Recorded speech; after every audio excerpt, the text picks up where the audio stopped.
पण कुणीतरी स्वतःला फार मोठ्या बापाचा समजला तर आम्ही पण मोठ्या काकाचा पुतणे आहे। तुझ्या बापापेक्षा माझा काका लय मोठा आहे।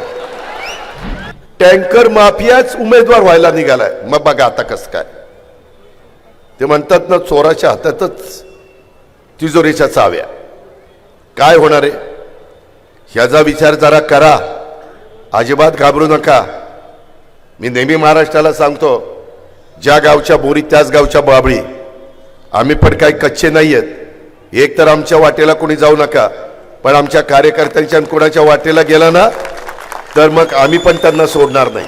आम्ही कायदा मोडणार नाही, निवडणूक आचारसंहितेचा भंग करणार नाही, पण कुणीतरी स्वतःला फार मोठ्या बापाचा समजला तर आम्ही पण मोठ्या काकाचा पुतणे आहे।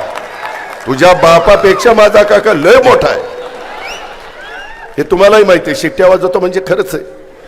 मित्रांनो, ह्यामध्ये आपल्याला खराडी चंदननगर भाग हा टँकर मुक्त करायचा। मी फक्त हा भाग नाही करणार, मी महानगरपालिका ताब्यात द्या पुणेकरांनो, वडगाव शहरीकरांनो, चंदननगर खरेडीकरांनो, मी अख्ख्या टँकर माफियाची मी ते मोडूनच काढणार आहे। मी अजिबात सोडणार नाही।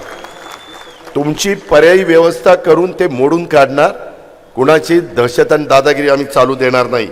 इथं स्थानिक राजकीय गुंडांची दहशत, मला तर कळलं इथं हप्तेखोरी पण चाललेली आहे। अरे काय चाललंय काय? आपण स्वतंत्र भारतामध्ये राहतोय ना, कशाची हप्तेखोरी? महाराष्ट्रातील सर्व बातम्यांचे विश्वासार्ह व्यासपीठ,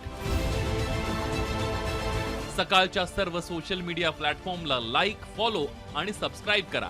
तसंच सर्व नोटिफिकेशनसाठी बेल आयकॉन प्रेस करायला विसरू नका।